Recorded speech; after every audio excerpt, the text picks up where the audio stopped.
လောကိစ္စနဲ့မာလာကန်ကိုရောက်နေတာပါပန်းဖြေဖို့တော့ကောင်းပါတယ်ရမ်းလမ်းပါတယ်ကြည့်လိုက်ပါကမ်းခြေပင်လေအေးတဲ့ငွေတန်းနဲ့မြန်မာပြည်တော်သတိရပါတယ်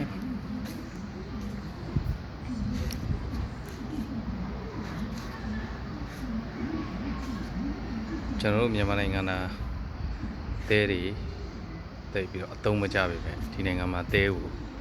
စီးပွားဖြစ်ဘယ်လိုထုတ်နေလဲဆိုတာကိုပြပါမယ်။လောက်ကိစ္စကတော့ဒီ event ကိုလာတာပါ။ဒီကိုလာတာ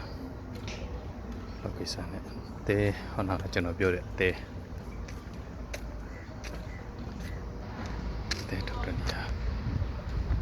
စီးပွားဖြစ်တဲထုတ်နေပါတယ်တဲတရားပဲတို့ဒီမှာရောက်ပါတယ်ဒီမှာလည်းတဲဆေး